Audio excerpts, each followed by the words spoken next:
The best way of traveling. Wangshu Inn now hiring. Urgently seeking one temporary chef willing to pay top Mora, salary negotiable. Look, traveler, an urgent hiring notice and they're paying top Mora too! Oh, Paimon likes the sound of that. You're right, it is strange. Do you think something happened to Yanxiao? Cause that guy barely lets anyone ever set foot in his kitchen. Doesn't exactly seem like the type to hire help. The notice says interested parties should go upstairs and talk to the innkeeper Huai'an. Should we go and see what's up? Well, that. And to check up on Yanxiao, of course.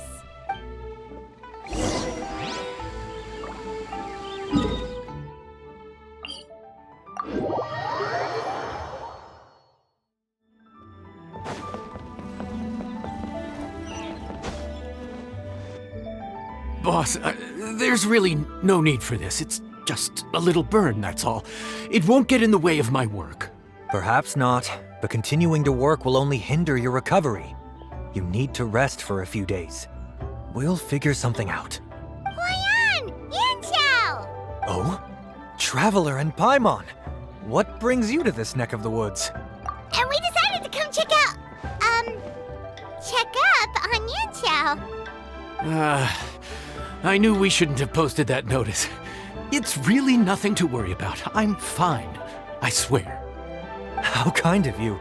My thanks to you both. And thanks on Yanxiao's behalf too. There's nothing to be embarrassed about, Yanxiao. Just tell them what happened. Oh, all right. Well, basically, we had a lot of guests pouring in for the lantern rite. Things got busy, I started rushing, and I ended up accidentally burning my hand while plating a dish. Well, you know what they say. Play with fire long enough and you're bound to get burned. Even the best chefs slip up sometimes. Anyway, it's nothing, just a tiny burn. I can still... Now, I don't want you pushing yourself. You'll only make it worse, and then you'll be looking at more than just a couple of days off to recover. But the lantern rite's only just finished, and we're still getting tons of guests. Now's not a good time for me to rest. Plus, lots of the guests are visiting from other nations. We can't just bring in some random chef off the street. We have a reputation to uphold. I refuse to let someone else ruin the good name we've made for ourselves here. Listen to you. Anyone would think that you're the boss and not me. But he's not wrong. Yanxiao was one of the favorites in the Masterful Chefs tournament. No matter how you look at it, his are big boots to fill. I don't mean to boast, but any chef of my caliber probably has their own restaurant to look after. It's not going to be easy to find someone who's got the skills and has the time to help us out. Looks like we might have to increase the pay we're offering even further. Do we know anyone that's a good chef and has the time to help out? Oh, of course, you! Oh, right. Yes. Now I think about it, I do recall hearing good things about your cooking ability. I suppose I'd added you to my mental list of people who can hold their own in a combat situation, but forgot you can cook. Why are you even keeping a mental list of people who can fight? Maybe a story for another time. More importantly, I'm sure Yanxiao would be comfortable leaving his kitchen in your hands, if anyone's. What do you think, Yanxiao? Well, since it's you, I suppose that's better than anyone else. What do you think, Traveler? Should we do it? I should warn you that cooking for customers is quite a different ballgame from cooking for yourself, so I'll stick around the kitchen over the next few days to help smooth things over. Oh, so he's not leaving the kitchen after all? I believe there's some spare kitchenware here at the inn. Boss, would you mind? Of course. I'll take care of it.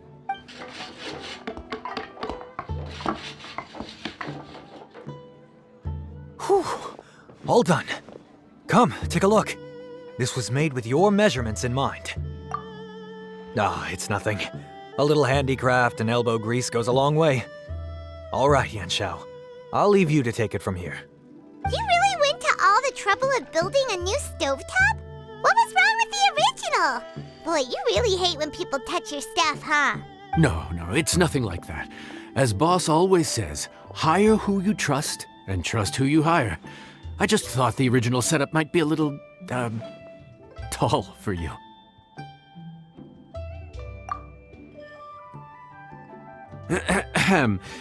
Anyway, as I was saying, cooking for guests is different from cooking for yourself. Not only do you have to execute on taste, aroma, and appearance, but you also need to ensure speed, precision, and consistency. Having the right equipment is a big part of that. Ill-suited equipment doesn't just make the job more tiring, it also slows you down. And paying customers don't have unlimited patience. Sometimes cooking is all about being well prepared. That's how you ensure speed. Okay, and what about precision and consistency? Precision all comes down to using your eyes. Where to slice into a particular cut of meat, how much oil to use, how to tell when a dish is done cooking. When you cook for yourself, you can always add salt if it's too bland or add water if it's too salty. You can tweak the taste as you go, but in a restaurant, there's not that much room for trial and error. Worst case scenario, Paimon can deal with any subpar dishes by making sure they get properly disposed of. The final thing you have to focus on is consistency. You have to be able to handle the most challenging orders with the same level of technique and skill as the easiest ones. This is particularly important when you have guests from all over, each with their own tastes and preferences. You have to cater to their own dietary needs, while also giving them the opportunity to enjoy our local delicacies. This last point is making Paimon's head spin. Don't worry. Matter of fact, someone as well-traveled as you may even have a better handle on it than me once you get started. And of course, I'll be around to help you over the next few days. I don't think we'll have any trouble making all our guests feel right at home.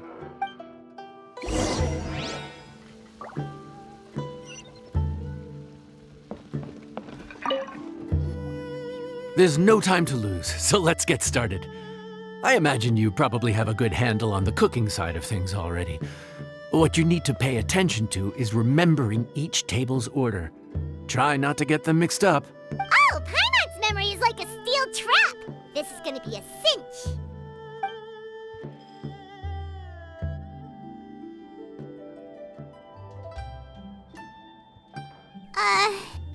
Which ticket are we on again? Table 1 was onions, but no chilies. Table 2 was chilies, but no onions. And table 3 was, chilies, but hold the chilies? Was Paimon just sleep floating? We didn't even get a break in the middle. Paimon's brain has turned to mush. Is it always this busy here? No, but this is peak season. You both did a mighty fine job for your first time serving guests at the inn. Luckily, all our customers were familiar faces this time around, so we didn't get any strange requests. Otherwise, today would have been even more challenging. No strange request? Someone asked for almond tofu drizzled in soy sauce. Even Paimon has never tried that combination. It's a wide world out there. People have all kinds of different tastes. Being able to cater to all is the real essence of Liyue cuisine. Also, the thing about requests is that they're usually very specific. So as long as you do what they asked, you're unlikely to have any issues. What's really tricky is when guests give you free rein to do anything you want. Excuse me. Are you still open by any chance? Huh? Paimon knows that voice. Let's go check it out! What should we do? It doesn't look like anyone's here. If only we'd gotten here a bit sooner. It's all right. If we start building a campfire now, we'll be eating before too long. Right. Besides, if anyone's to blame, it's Lyney. So busy being a greedy culture vulture that he lost track of time. Lyney, Lynette, Freminet, it is you! Paimon? So, is the Traveler here?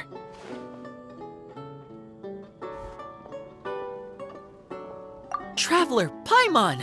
What a nice surprise! Paimon was gonna say the same thing! We're just lending a helping hand at the inn. Anyway, so that's how we ended up here. But what about you guys? Don't tell us. Father sent you on another mission? No, quite the opposite, actually. We're in Liyue on vacation, and while we're here, I thought a cultural tour might be in order. Father said we deserve some rest after everything that happened recently. Otherwise, it could jeopardize our next mission. It's not every day we get this kind of opportunity. Lyney thought it might be fun to spend some time in Liyue, especially since it's Lantern Rite season. We could hardly pass up the opportunity to watch a Liyue-style magic show. Although, I think they call it conjuring here. In our time here, we've seen conjuring tricks incorporated into a Liyue opera show, and even a wushu dance. It was amazing. So, we decided to stay here for a few more days to see what other forms of inspiration this land might have in store for us. We visited Granny Roshin in Qingsa village not long ago, and today we continued our cultural tour in the area around here. In the end, though, we lost track of time. We haven't even eaten anything yet.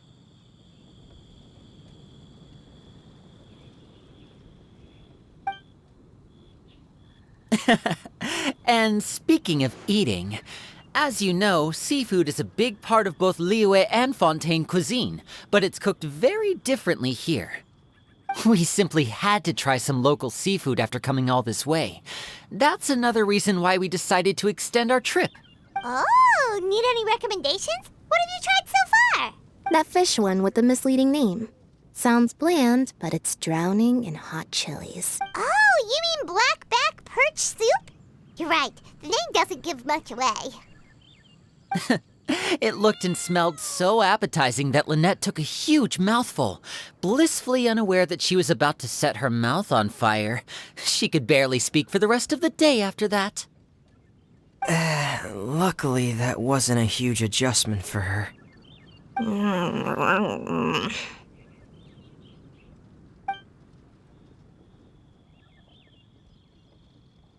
What? Aren't you guys hungry too? Yes, a little. Yes, I'm ready to eat. Traveler, I'm afraid we'll have to send you back to the kitchen now. Good question. I doubt we'll be able to decipher the menu, so why don't you recommend something? You should be pretty familiar with our tastes. One more thing. Please, if you have a heart, don't make it spicy.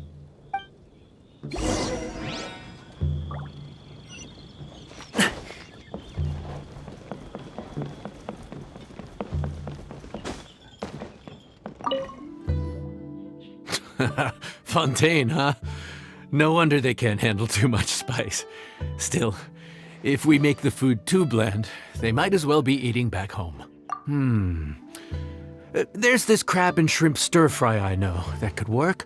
It's quite heavily seasoned, but it's a lot milder than it looks. It has a light but really satisfying flavor. Ooh, that sounds perfect! What's it called? Well, this is where it gets interesting.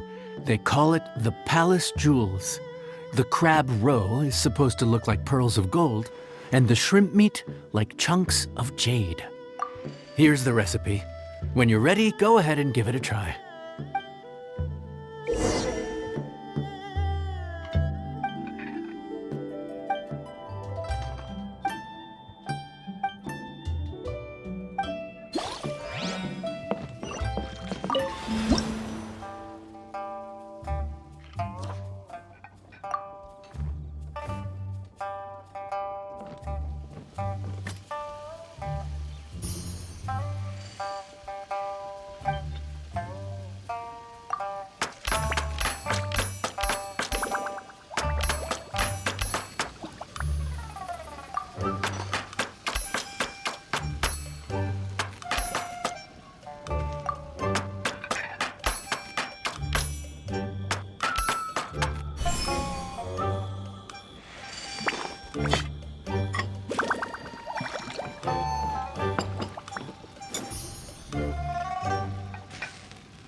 Sorry for the wait. This dish is called the Palace Jewels. Enjoy.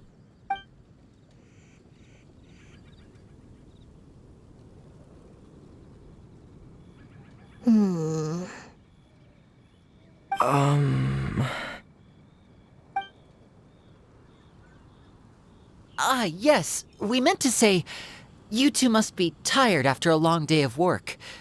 Do you want to eat with us? Oh, now that you mention it, Paimon is a little hungry. Well, if you insist, then who are we to refuse? Oh, right, of course. You're still our customers. Why aren't you eating? The sauce looks a little overpowering. According to Liyue custom, it's probably good table manners to let someone else go first.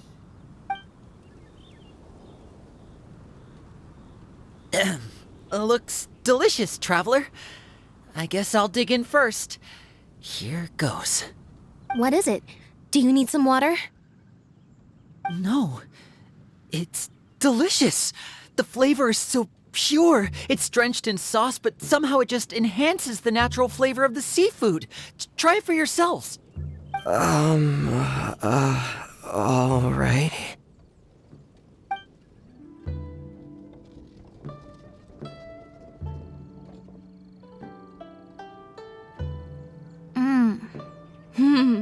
What is that? Crab roe? Yep, you have quite the palate, Lynette. No wonder it pairs so well with the shrimp meat. I've never seen it prepared this way before. According to the creator, chewy crab complements succulent shrimp, making a spectacular seafood ensemble with a succulent flavor and luscious mouthfeel. The crab roe glitters like pearls of gold, and the shrimp shines like chunks of jade. Hence its name, the Palace Jewels. So that's where the name comes from. I suppose it's quite fitting then. Was Paimon always this well-spoken? This dish must be right up your alley, Lynette. Huh?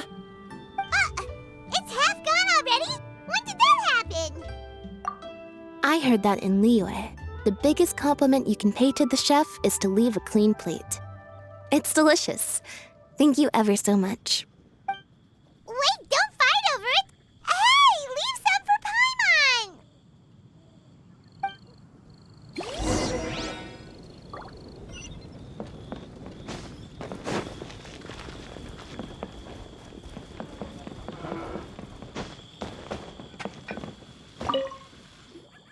So your friends like the dish, huh? Well done. Not bad at all for your first day on the job. There'll be more to come, so keep it up.